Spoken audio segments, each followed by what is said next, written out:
billahi minasyaitonir rajim. Bismillahirrahmanirrahim.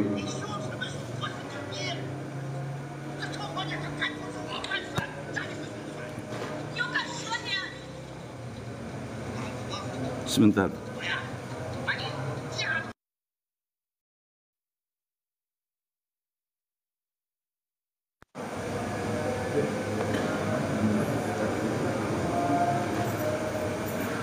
Assalamualaikum warahmatullahi wabarakatuh.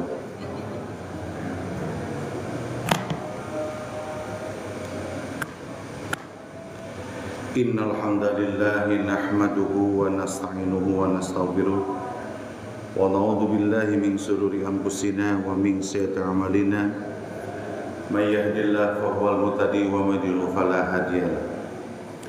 Asyhadu an la ilaha illallah wahdahu la syarika lahu wa asyhadu anna Muhammadan abduhu wa rasuluhu alladzi la nabiyya ba'd.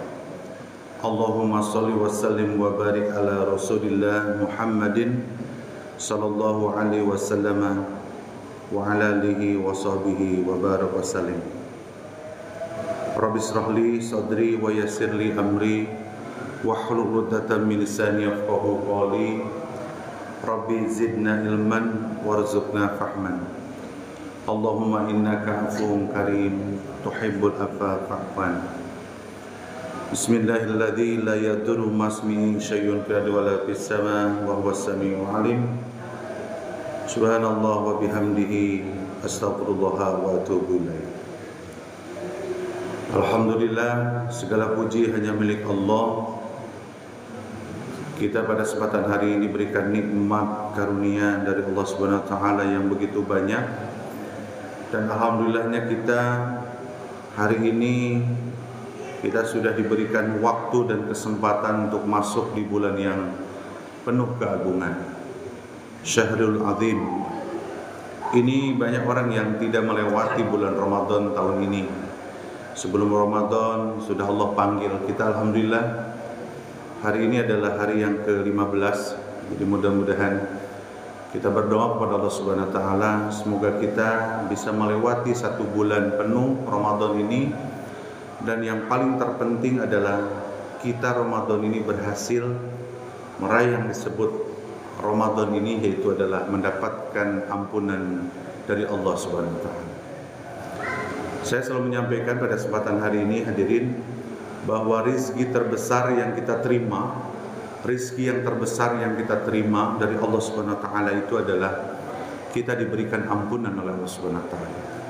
Maka di bulan Ramadan ini bersegeralah keampunan Allah dengan cara kita bertaubat kepada Allah, kembali kepada jalan yang benar. Ketika banyak dosa yang kita sudah lakukan, maka tazkiyatun nafs itu di bulan Ramadan, membersihkan diri. Walaupun nanti di bulan Syawal dan berikutnya kita juga setiap hari harus selalu hadirkan yang namanya istighfar, memohon ampun. Itu adalah bagian menjadi kebiasaan kita. Karena kalau melihat salah satu ciri penghuni surga, jadi Allah ceritakan bahwa ada penghuni surga itu kalimatnya itu kebiasaan di dunianya. Jadi kalau kita mau kategorinya orang yang ahli surga, ya lihat kebiasaannya. Dan kebiasaan yang Allah ceritakan dalam surat Az-Zariyat, surat 51, ayat 15, 16, 17, 18, 19. Salah satunya adalah mereka yang selalu mendawamkan. Mendawamkan itu bahasa kitanya merutinkan yang disebut istighfar. Dan istighfar ini menjadi salah satu karakter seorang yang bertakwa, mengakui kesalahan, lalu bertaubat, lalu memohon ampun kepada Allah. Itu adalah sesuatu yang luar biasa kita sebagai hamba Allah. Nah, salah satu nikmat terbesar, hadirin, rezeki terbesar dari Allah Subhanahu wa taala itu dapat ampun. Maghfirah ini tidak ada bandingannya dengan apapun. Saya ini menguatkan pada diri saya pribadi bahwa ternyata nikmat terbesar itu.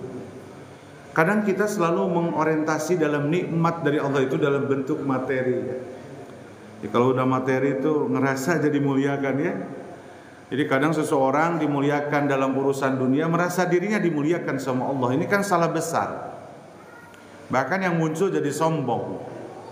Ya. Dalam ayat surat Al-Fajr itu kan begitu. Wa ammal insanu idza mabtalahu faqramahu wa na'amahu.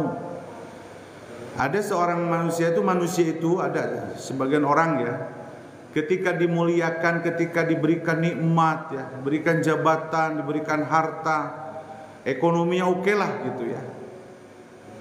Fayaqulu, mereka berkata, orang-orang tersebut ya, Robbi ahanan, Robbi akroman. Ya Allah, Engkau telah memuliakanku, kan begitu. Bahkan standar penghormatan seseorang di dunia ini, jadi orang tuh kalau sudah hormat kepada seseorang, itu dilihat dari segi harta kemuliaan. Padahal salah besar itu kalimat itu. Yang namanya harta, kekayaan, tahta, pokoknya urusan dunia itu adalah ujian semuanya. Itu adalah bagian titipan di mana seseorang itu Allah percayakan titipan itu dan kita harus mengemban amanah itu. Nah, makanya ingat nih, orang-orang yang diberikan kelebihan itu bagaimana kita harus menunaikan amanah itu. Dan Allah telah ingatkan di dalam Al-Quran dan hadis bahwa harta yang kita miliki itu adalah hak, ada hak untuk orang lain. Walladzina fi amwalihim haqqum ma'lum, ada hak orang lain. Nah, ini cara bersyukur kita itu begitu. Oleh karena itu hadirin, pada kesempatan hari ini mengingatkan pribadi saya, ayo di bulan Ramadan ini membersihkan diri, membersihkan harta kita, membersihkan segala sesuatu yang kita miliki dengan cara kita menunaikan perintah Allah dan Rasulnya. Makanya ada beberapa golongan di dalam Al-Quran itu, Allah kalimatnya itu wallahu yuhibbu, Allah sangat mencintai ya, jadi Quran itu ada wallahu yuhibbul muhsinin, Allah mencintai orang yang selalu berbuat baik. Tapi juga Allah mencintai orang-orang yang membersihkan diri, membersihkan diri dari taubatnya dengan membersihkan diri, mengeluarkan haknya untuk orang lain.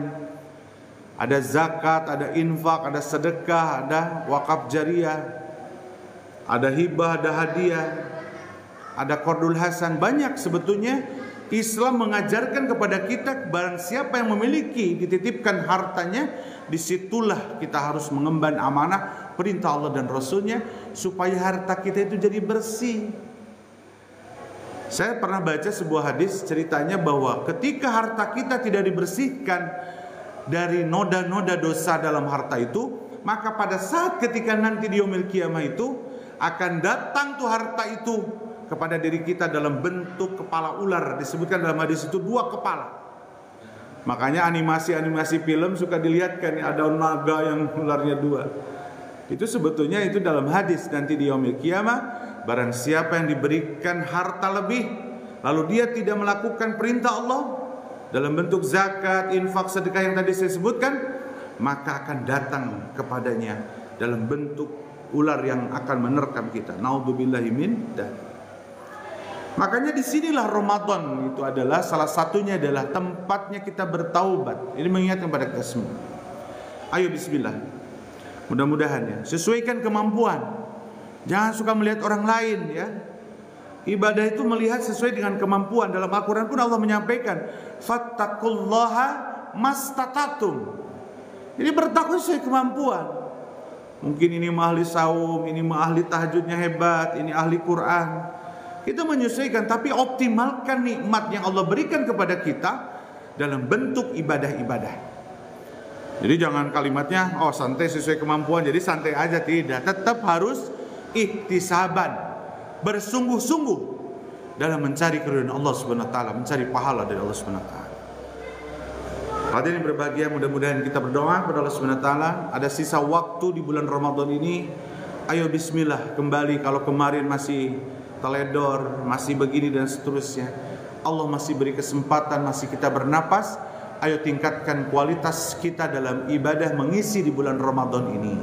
Mudah-mudahan apa yang kita lakukan di bulan Ramadan ini sesuai dengan apa yang disampaikan oleh Rasulullah SAW itu. Yang pertama ampunan, ghufrillahu ma taqaddama min dami, diampuni dosa sebelumnya. Lalu yang berikutnya Rasulullah menyampaikan kali yauma waladat ummu, seperti bayi lahir. Jadi Idul Fitrinya kita dapat, Idul Fitrinya. Jadi bukan hanya baju baru, walaupun itu dianjurkan, mangga kalau yang mampu. Kalau yang nggak mampu nggak usah maksain. Ya, pada tanggal 1 Syawal itu kembali kepada fitrahnya, maksudnya kita dapat yang disebut hidayah Ramadan, yaitu apa? Diampuni dosa-dosa kita. Amin ya rabbal alamin. Baik, hadirin berbahagia, tidak lupa pada kesempatan hari ini salawat dan salam semoga tercurahkan pada junjungan kita Nabiullah, Nabi besar Sayyidina Muhammad sallallahu alaihi wasallam, pada keluarganya, para sahabat, dan semoga kepada kita semua yang selalu mencintai dan memuliakan beliau. Rasa cinta dan memuliakan kepada Rasulullah itu dengan cara kita patuh dan taat kepada perintah-perintah. Wa may yuti'ir rasul faqad ata Allah, kata Allah. Ketika kamu taat kepada Rasulullah, maka sebetulnya sudah taat kepada Allah Subhanahu wa taala. Hadirin berbahagia, pada kesempatan hari ini kita coba melihat, mendengarkan kalimatnya. Kalau saya ini, kalau dakwah itu hanya menyampaikan saja, ya keahlian saya itu hanya menyampaikan, menyusun, dan apa yang disampaikan oleh Allah dan Rasulnya, itu saja sebetulnya. Dan ini nasihat terbesarnya buat saya pribadi dan umumnya buat kita semua. Hari ini kita coba melihat kembali, mereview bagaimana Islam meninjau atau melihat, ya, atau Islam memberikan tata cara. Kan sebetulnya adab itu tata cara. Tata cara bagaimana adab berwudu, adab dalam bertetangga, adab dalam berkeluarga. Itu tata cara yang dianjurkan dalam Islam, diperintahkan. Kalau kita melakukan adab itu berarti kita memiliki akhlakul karimah, akhlak yang baik, gitu ya. Jadi kalau kita tidak melakukan adab itu, maka kita memiliki akhlak yang buruk, gitu kalimatnya. Makanya selalu kalimat-kalimat di para ustadz itu adab lebih tinggi daripada ilmu. Tapi sebetulnya kita jangan selalu mendikotomi bahwa adab itu memang sangat penting sekali dan ilmu pun sangat penting. Dua-duanya penting. Karena kita tahu adab juga tahu ilmu. Jadi tidak bisa terpisahkan. Tapi yang jelas Islam sudah mengajarkan kepada kita yang disebut bagaimana kita berkehidupan itu ada tata cara semuanya. Kalau kita keluar dari tata cara itu, apa yang dicontohkan oleh baginda Rasulullah SAW, berarti kita tidak memiliki akhlak yang baik. Maka standar akhlak yang baik itu mengacu kepada aturan-aturan yang Allah gariskan dan Rasulullah contohkan, perintahkan, ya. Hari ini sesuai tadi yang disampaikan, pengumumannya adalah kita hari ini bagaimana mendengarkan apa yang disampaikan oleh Allah dan Rasulnya terkait bagaimana adab bertetangga menurut Islam. Ini sekarang ini yang namanya bertetangga ini sudah banyak dilanggar. Bahkan banyak sekali tontonan dalam bentuk TikTok, di Facebook, di reel, pokoknya di kabar beranda, story dan seterusnya, yang diakses seluruh umat manusia di dunia ini, memperlihatkan opini-opini dalam Islam. Kalau kita melanggar, dosa terbesar adalah dengan tetangga. Ya, nanti saya bahas dalam hadis Rasulullah. Saya hanya menyampaikan saja, dan ini mengingatkan kepada saya pribadi. Dasarnya dari mana perintahnya Allah harus berbuat baik kepada tetangga? Ini kan dasarnya Al-Quran. Harus kita perhatikan bahwa setiap apa yang kita lakukan itu harus berdasarkan ilmu. Dan ilmunya itu adalah dari Al-Quran dan As-Sunnah. Betul kita bisa menyampaikan bahwa begini loh dalam bertetangga, tapi kita juga harus paham dan tahu. Kalau nggak paham dan tahu, ya tanyakan kepada ahlinya. Sekarang makan banyak sekali kita bisa bertanya, ya. Nah, pertama dasarnya itu di dalam surat An-Nisa. Surat An-Nisa ini surat keempat ayat 36. Allah memerintahkan kepada kita, A'udzubillahi minasyaitonirrajim,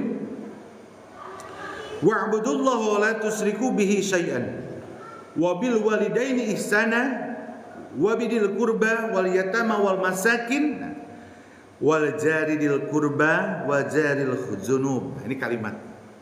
Jadi Allah selalu biasa perintahnya, kamu beribadah. Jangan menyekutukan Allah. Selalu itu beribadah sama Allah dan jangan menyekutukan. Lalu di situ Allah perintahkan untuk selalu berbuat baik kepada orang tua, kepada fakir miskin, dan di sini wajaridil qurba, kepada tetangga dekat. Ini perintah, hadirin. Jadi kalau ada seseorang yang tidak baik dengan tetangganya, berarti dia sudah melanggar aturan perintah Allah. Bahkan Allah di dalam Al-Quran ini wajaril junub, dan tetangga yang jauh. Kalau sekarang kita punya lingkungan RW 10 lah, tetangga dekatnya RT 1 kalau saya, tetangga lebih dekatnya Pak Iwan, Pak Dadi, Pak Hasan, ya, yang dekat-dekat lah gitu ya. Tetangga yang jauhnya RT 2, RT 3, RT 4, RT 5, semua diperintahkan oleh Allah Subhanahu wa taala supaya kita selalu berbuat baik kepada tetangga kita. Dan cara bertetangganya ini diatur di dalam hadis Rasulullah. Ada larangan, ada perintah. Nah, ini yang harus kita perhatikan. Ini nasihat buat kita semua. Saya cuma hanya menyampaikan saja. Jadi dasar hukumnya begitu. Yang pertama itu ya, tetangga yang dekat dan yang jauh itu ternyata ada di dalam Al-Quran. Tetangga yang dekat dan yang jauh itu ternyata ada di dalam Al-Quran perintah. Dasar yang kedua adalah, ini di dalam hadis Rasulullah SAW dan hadis riwayat Muslim. Ya. Ini kan luar biasa nih kalimat. Rasulullah SAW dalam hadisnya itu menyampaikan bahwa kalimatnya sudah ini ya. Hadis ini sudah populer. Banyak sekali yang meriwayatkan. Ini saya cuplikan dalam hadis ini. Rasulullah mengatakan begini. Wa man kana yu'minuna billahi wal yaumil akhir. Oh, kalimatnya ini hebat. Barang siapa yang beriman kepada Allah dan beriman ke hari akhir. Coba, kenapa esensi sampai Rasulullah mau memerintahkan itu disebutkan, kamu kalau beriman sama Allah, beriman ke hari akhir, kalimatnya ini adalah fal yukrim jarahu, muliakanlah tetanggamu, kalimatnya. Dan hebatnya ini redaksi hadis secara matan tidak menspesifikasikan bahwa tetangga itu muslim, tetangganya itu non muslim, tidak. Ini adalah sebagai hablum minan nas. Bagaimana kita berhubungan antara manusia. Ternyata Islam ini rahmatan lil alamin. Hebat ajaran Islam itu. Perintahnya apa? Fal yukrim, maka muliakanlah. Standar kalimat mulia di kalimat kita aja sudah membuat kita itu tahu kalau orang yang memuliakan itu bagaimana. Kalau kita makan kalimat itu dalam pidato, yang kami muliakan Bapak Presiden, yang kami muliakan. Artinya kalimat memuliakan itu sudah tahu standar kita. Berarti kita bagaimana dengan tetangga ini harus bisa memberikan yang terbaik, pelayanan yang terbaik.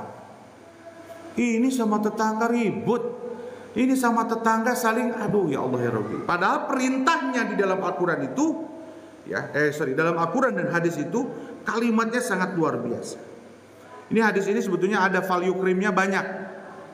Di sini sampaikan wa man kana yu'minu billahi wal yaumil akhir falyukrim daifahu, memuliakan tamu. Jadi kalimat itu Rasulullah sallallahu alaihi wasallam itu hebatnya di dalam hadis ini.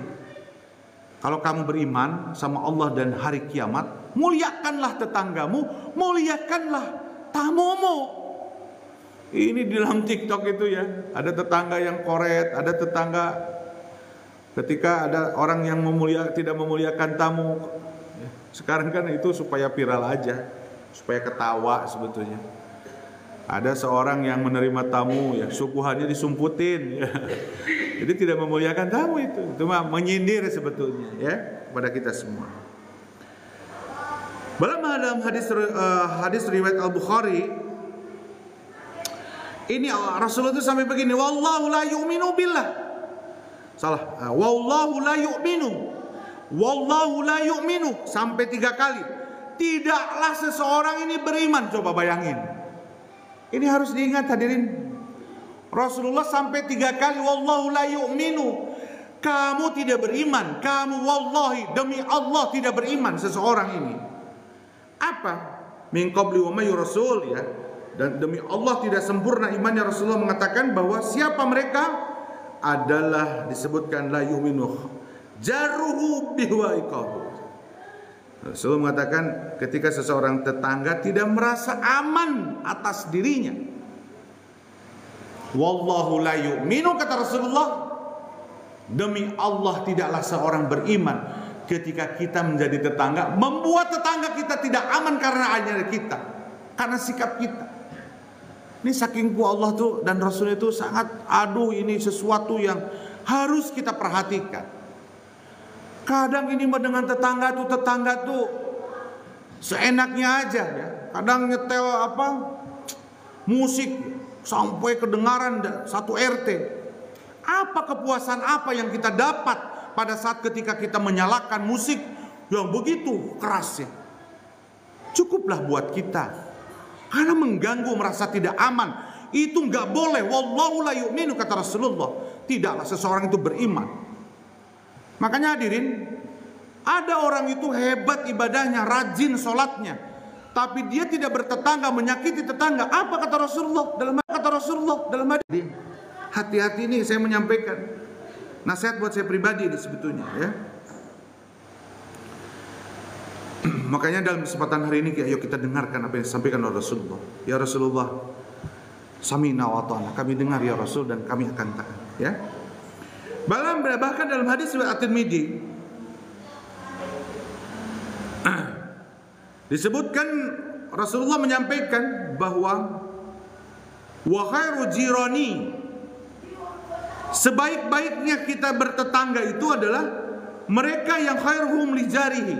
Sebaik-baiknya orang itu bertetangga adalah tetangga yang baik. Kalimat dalam hadis At-Tirmidzi. Jadi memang ini luar biasa ya, harus kita renungkan perintah Allah dan Rasulnya. Malu kita itu kalau dengan masalah tetangga, apalagi dengan tetangga itu urusan dunia yang kita perusakan. Bahkan di dalam hadis yang lain, dalam riwayat Bukhari ini, Rasulullah sampai mengatakan begini, malaikat Jibril katanya, mazala yusini, malaikat Jibril itu berwasiat kepadaku, hatta dhanantu annahu sayuwarrithuhu. Sampai Jibril itu nasihat kepada Rasulullah itu, ya Rasul katanya, Muhammad, tetangga itu seolah-olah menjadi pewaris. Coba bayangin aja. Walaupun tidak dalam surat An-Nisa, surat 4 ayat 11, 12, ayat 8 terkait masalah bab faraid warisan, nggak dapat warisan itu. Tapi sakingnya bahwa pentingnya kita beradab bertetangga itu harus baik, sampai malaikat Jibril mengingatkan kepada Rasulullah bahwa tetangga itu seolah-olah menjadi pewaris. Artinya bahwa menjadi kerabat yang luar biasa. Makanya hadirin berbahagia, ini yang harus kita pahami, bahwa ternyata Rasulullah SAW memberikan perintah kepada kita, nasihat kepada kita, bagaimana kita harus bertetangga dengan baik. Berikutnya saya hanya menyampaikan banyak hadis yang saya kumpulkan, dan hadis ini tidak bermasalah ya insya Allah. Yang berikutnya, Rasulullah itu memerintahkan bahwa kepada tetangga itu harus saling menghormati ya.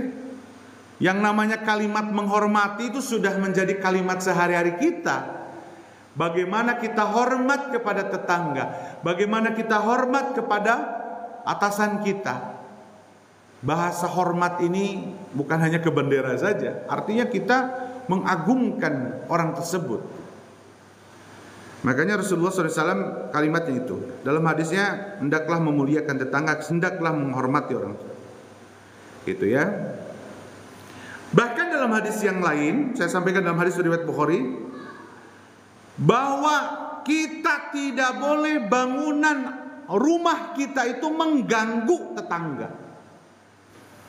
Ini perlu diperhatikan ini. Kadang kita kalau membuat sesuatu di rumah kita, kadang kita tidak pernah memperhitungkan tetangga kita. Padahal tetangga kita ketika kita berbuat ternyata itu mengganggu. Dan Rasulullah SAW dalam hadis yang riwayat Bukhari ini, diriwayatkan dari Abu Hurairah radhiyallahu an, la yamna ahadukum jarahu ayagriru khasyatan fi jidarihi. Janganlah diantara seseorang dari kalian itu ya melarang tetangganya untuk menancapkan kayu di dinding temboknya. Jadi gini maksudnya, ketika kadang kita punya perumahan ini kan luar biasa ya Pak Sarto ya, belakangnya itu kita kalau bikin dinding, ke tetangga belakang kan dinding kita itu suka tetangganya belum bikin dinding gitu ya. Kita tuh kadang suka bikin dinding dong gitu ya, sendiri-sendiri gitu ya gitu. Gitu. Di sini Allah Rasulullah mengatakan dalam masalah tembok aja, kalau tetangga kita belum bisa membuat tembok, biarkan tembok itu untuk dipakai oleh tetangga.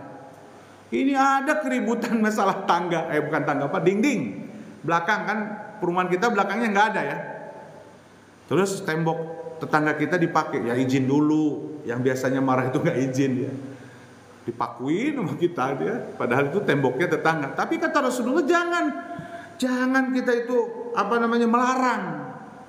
Kalau yang melarang itu berarti tidak mendengar apa yang diperintahkan Rasulullah. Kita tuh bertetangga biarkanlah kalau memang mau dipakai. Apa sih susahnya, itu cuma dinding gitu ya. Ada seseorang tetangga yang bagus, yang luar biasa. Saya mah katanya saking ku pingin dinding itu masing-masing, saya bikinkan tetangga saya itu dinding yang belakangnya supaya dia menikmati gitu ya begitu. Jadi hadirin, kalau baca-baca hadis ini saya juga masih jauh nih, harus beristighfar kita dalam bertetangga. Berikutnya Rasulullah SAW dari Abu Dzar radhiyallahu anhu, sahabat Rasulullah. Ini juga jarang kita lakukan, termasuk saya. Bahwa kata Rasulullah SAW, ada bertetangga itu memberikan makanan itu adalah sesuatu yang menjadi perintah. Apalagi tetangga kita itu termasuk kategori yang tidak mampu. Ya, ini memberikan sesuatu kepada tetangga yang dekat, yang jauh. Taruhlah lingkungan RW 10. Ini perintah, hadirin. Perintah dalam agama. Kalau kita taat kepada Allah dan Rasulnya, apalagi kalau kita cinta kepada Rasulullah SAW, ya patuhi perintahnya. Kata Rasulullah SAW, ya Abu Dzar, wahai Abu Dzar, idza tabakhta markatan falyakthir. Kalau kamu lagi masak sayur, kuahnya perbanyak gitu ya. Kuahnya perbanyak. Maka perbanyaklah airnya, kuahnya. Nah, di sini apa kalimatnya? Wa ta'ada jiro inna. Berilah tetangga. Ini kan budaya ini sebetulnya kalau banyak di budaya-budaya masyarakat, kalau bertetangga itu saling berbagi. Apalagi mau menjelang Lebaran ya, menjelang Ramadan. Ada apa namanya? Kalau gitu suka ada yang saling antar ya. Pak Gubernur kita, budaya gubernur itu di Purwakarta itu kemarin sebelum Ramadan itu Pak Gubernur itu menyiapkan rantang ya. Rantang untuk dibagikan kepada tetangga. Ini kan budaya masyarakat Sunda. Tapi sebetulnya itu perintah dalam agama. Bagaimana ketika kita punya kelebihan, masaklah, maka berikanlah tetangga, baik itu tetangga yang dekat ataupun yang jauh. Dari Ramadan ini alhamdulillah DKM memberikan fasilitas itu ya. Minimal tajil ya, dibagi oleh DKM bekerjasama dengan para pejabat lingkungan, para ketua RT, dijadwal. Itu kan berbagi, luar biasa. Kalimat yang harus dibangun pada diri kita, ternyata kalau kita diberikan kelebihan, hakul maklum, haknya untuk orang lain itu salah satunya adalah, yang pertama adalah urutannya adalah orang tua kita, saudara kita, dan tetangga kita. Ya, hadirin. Tetangga ini luar biasa perintahnya. Bahkan ditekankan dalam hadis yang lain bahwa ketika kita sudah kenyang tapi tetangga kita kelaparan, ini luar biasa ancaman dari Rasulullah SAW. Ini dari Abdullah Ibnul Muswad berkata, saya pernah mendengar Ibnu Abbas, pamannya baginda Rasulullah. Ya. Saya pernah mendengar Rasulullah SAW bersabda, kalimatnya apa? Laisal mu'min. Jadi kalimat-kalimat dalil tetangga ini, wallahu la yu'min. Sesungguhnya wallah, demi Allah tidak beriman. Man kana yu'minuna billahi wa kalau kamu beriman. Kalimat dalam hadis ini kalimat laisal mu'min, tidak disebut kamu seorang yang beriman. Alladzina yasba'u wa jaruhu ja'i. Jadi seseorang tidak disebut beriman kalau kamu kenyang, tetangga kelaparan. Ini hati-hati nih. Ini para pejabat lingkungan yang harus responsif. Tetangganya yang kurang mampu, yang memang harus dibantu, yang menjadi motor adalah pengurus lingkungan. Menjadi motor, motivasi untuk inikan. Kayak Pak Harto di RT 1. Kalau ada tetangganya memang kurang mampu, ketok pintunya yang mampu-mampu itu. Ayo kita bantu, ayo kita bantu. Karena kadang kita juga suka malu mau bantu itu ya. Tapi ketika pejabat lingkungan itu mengerti, paham dan itu, maka dia ketok pintunya. Ayo dong kita bantu. Dia nih kekurangan, dia kekurangan. Dikumpulkanlah oleh para ketua RT, oleh RT atau oleh pengurus RT untuk membantu tetangga kita. Kan alhamdulillah budaya ketika ada musibah ya Pak Harto ya, selalu berkeliling. Itu tidak harus itu aja. Setiap apapun permasalahan di lingkungan, maka lingkungan ini harus mengikuti apa yang diperintahkan oleh Rasulullah. Karena kadang itu suka malu mau membantu itu, takutnya tersinggung, takutnya ini. Makanya pejabat lingkunganlah yang harus bisa memberikan fasilitas untuk itu. Ini hadisnya riwayatnya luar biasa, sahih dari Bukhari. Kalimatnya. Hadirin berbahagia, ini saya hanya membacakan saja. Berikutnya, hati-hati nih. Makanya kalau yang namanya kita kenyang, tetangga kelaparan ini, aduh. Kalau sekarang ini kan kita Indonesia enak, negara yang lain Muslim tidak enak, ini juga. Kita juga harus punya empati, ya. Makanya hebatnya Indonesia itu, negara Palestina itu, negara yang paling besar membantu Palestina itu adalah negara Republik Indonesia. Hebat Indonesia, berbaginya luar biasa. Tapi itu teh jangan jauh-jauh teuing heula ke Palestina juga ngasih. Yang jangan kita lupakan adalah kepada masyarakat sekitar kita. Makanya ayo pejabat-pejabat lingkungan, pengurus RW, pengurus RT, perhatikan warganya ketika ada yang kelaparan, maka itu adalah tanggung jawab lingkungan, tanggung jawab kita semua untuk bagaimana kita bisa memberikan yang terbaik. Salah satunya dengan cara kita membantu rereongan. Resepnya rereongan mah butuh 1 juta teh, lamun ku 10 orang kan 100.000 Pak Harto ya. Teu berat teuing gitu ya. Makanya luar biasa nih. Besok tanggal 22 Maret akan ada santunan anak yatim yang di acara DKM ini. Sudah banyak saya lihat laporannya, sudah hampir 20 juta. Laporannya luar biasa. Ada yang ngasih sekian, mudah-mudahan menjadi amal soleh kita. Karena itu memang perintahnya dalam agama. Apa yang kita miliki ada hak untuk orang lain. Berikutnya yang kita dengarkan dari Abu Hurairah radhiyallahu an. Kata Abu Hurairah, ada seseorang yang bertanya kepada Rasulullah, "Ya Rasulullah, inna fulana tatakumul lail." Kata Abu Hurairah, ada seseorang nanya kepada Rasulullah, "Tuh, si fulan itu sering melaksanakan sholat malam, hebat pokoknya saya lihat itu. Wa tasumun nahar, dia suka hebat saumnya, saum sunahnya. Pokoknya hebatlah ibadahnya. Wa tab'alu sadaqah, pokoknya waktu di jironaha." Di sini disebutkan berpuasa sunnahnya hebat, berbaginya hebat, tapi kalimatnya disebutkan waktu di jironaha, pilisannya. Tapi tetangga itu lidahnya itu sering mengganggu tetangganya. Kalimatnya begitu. Hebat ibadah nama, sholatnya hebat, puasanya hebat, baca Qurannya hebat, hafalannya hebat. Tapi kata si fulan ini kepada Rasul, tapi lidahnya menyakitkan tetangga. Ini hati-hati nih. Apa kata Rasulullah? La khaira fiha. Kata Rasulullah, tidak ada kebaikan apapun yang dia lakukan. Jadi sholatnya, puasanya, baca Qur'annya, semua yang ibadah dia lakukan itu tidak ada gunanya pada saat ketika dia dengan tetangga itu tidak baik.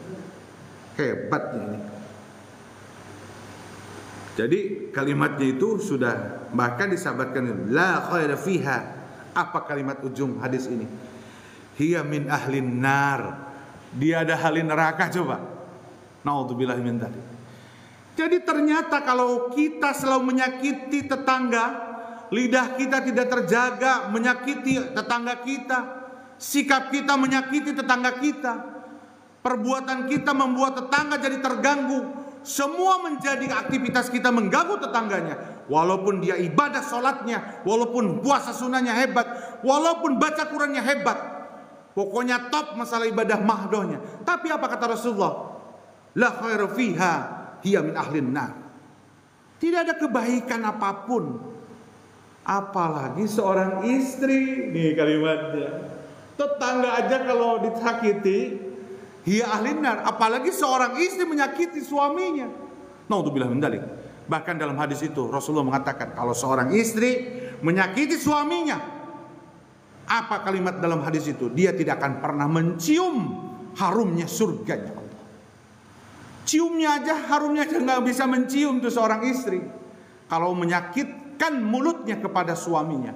Sekarang ini kan ras yang paling kuat itu kan perempuan ya, Ustaz. Segala sesuatu itu eleh lah, dikelek, lelaki itu dikelek. Ku awewe ya. Naudzubillah min dzalik ya. Amit-amit ya. Mudah-mudahan ya, semoga Allah jauhkan kita punya istri yang begitu. Ke tetangga aja ya halinar, apalagi seorang istri kepada suaminya. Naudzubillah min dzalik ya. Makanya Rasulullah nyimpang dikit ya. Maka Rasulullah mengatakan kebahagiaan sebuah keluarga itu adalah salah satu yang pertama azwajun salih, memiliki pasangan yang salih ya. Makanya naudzubillah min dzalik ya, semoga Allah jauhkan. Begitu hadirin yang berbahagia. Kalimat di dalam hadis Rasulullah sallallahu alaihi wasallam. Kita kan sampai 45 menit ya kemarin juga yang Ustadz, kita supaya tidak terlalu lama. Nah, banyak sekali hadis yang saya ini kan, ini bahkan di dalam hadis ini begini. Yang terakhir ini. Dan ini bahkan di dalam hadis ini begini. Yang terakhir ini. Hadis Rasulullah SAW dalam riwayat masih banyak nih hadis yang nggak apa-apa lah. Satu lagi aja. Nih kalimatnya ini sama aja konsep. Satu lagi aja. Nih kalimatnya ini sama aja konsepnya, ya. Saja. Jadi kata Rasulullah, kalau ada seorang laki-laki berzina kepada wanita 10 orang, itu ya. Min ayazna bi amratin jahri. Gitu ya. Itu lebih ringan daripada dosanya ketika seseorang berzina dengan tetangganya, istri tetangga. Jadi kalau kita ngeganggu istri lah, selingkuh lah bahasanya dengan tetangga istrinya, itu dosanya 10 kali lipat ketika seseorang berzina dengan wanita yang lain. Ya. Kan ayatnya di masyarakat itu. Apa kalimatnya?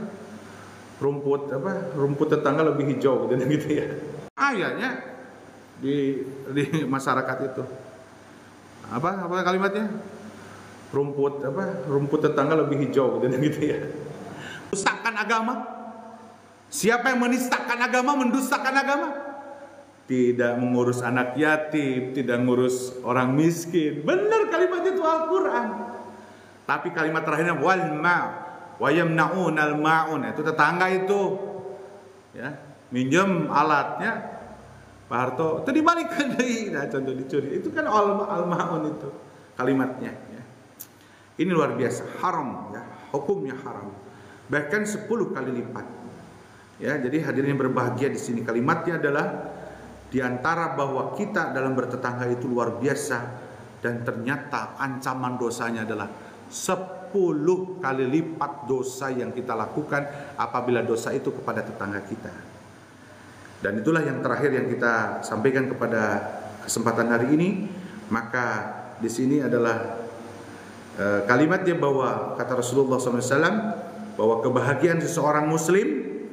Nah ini kalimatnya gini, kalau namanya bahagia itu Rasulullah mengatakan pertama ya, punya istri yang salihah ya. Dan kalimatnya di sini wajarus salih, ternyata ada kalimatnya tetangga yang baik, yang salih itu bahagia. Makanya kadang orang itu suka ada yang pindah ya. aduh di mana tetangganya kurang enak deh, saya pindahlah ke komunitas perumahan yang tetangganya baik-baik. Contohnya begitu. Ada orang begitu mengejar kesenangan itu. Makanya pada saat kita punya tetangga yang baik, tetangga yang solih, maka kata Rasulullah itu adalah kebahagiaan. Makanya kalau kita bersikap dengan baik dengan tetangga, tetangga juga merespon dengan baik, sehingga kita menjadi satu keluarga besar dari RT 1, saling membantu dan seterusnya, maka itulah kebahagiaan dalam hidup kita. Makanya disinilah pentingnya kita tahu bahwa bagaimana ilmu apa yang dipesankan oleh Allah dan Rasulnya ternyata luar biasa. Islam ini bagaimana memuliakan kita dalam pergaulan bertetangga. Dan mudah-mudahan apa yang disampaikan ini adalah menjadi catatan buat kita semua. Semoga kita termasuk orang-orang yang bisa memberikan pelayanan yang terbaik. Kalimatnya di dalam surat Al-Furqan, surat ke-25 ayat 63 ini, Allah memberikan titel abadi kepada seseorang itu adalah wa ibadur rahman, hamba-hamba yang memiliki kasih sayang. Kalimatnya wa idza khatabahumul jahiluna qalu salama. Bertemu dengan orang yang jahil pun, yang suka nyepelein kita, yang suka menghina kita, tetap kita harus memberikan pelayanan yang terbaik. Senyuman kita selalu disampaikan, ditaburkan kepada siapapun, karena ketika kita senyum adalah menjadi sedekah, dan itu adalah penghormatan kita kepada sesama manusia. Demikian bisa disampaikan pada kesempatan hari ini. Alhamdulillah kita sudah mendengarkan apa yang disampaikan oleh Allah dan Rasulnya. Mari kita sampaikan pada kesempatan hari ini, muatkan dalam hati kita dan iman kita. Ya Rasul, ya Allah, ya Rasul, sami'na wa ata'na. Kami dengar dan kami akan taat. Mudah-mudahan kita diberikan hidayah Allah Subhanahu wa taala supaya kita menjadi orang-orang yang taat kepada Allah dan Rasulnya. Salah satunya adalah kita tahu bahwa ternyata sikap kita bertetangga, perintah dalam agama itu harus jauh lebih baik dan memberikan pelayanan yang terbaik. Demikian aku lupa lihat wa astagfirullah wa lakum. Mari kita doanya tutup dengan doa kafaratul majlis. Bismillahirrahmanirrahim. Subhanakallahumma wa bihamdika asyhadu an la ilaha illa anta astaghfiruka wa atubu ilaik.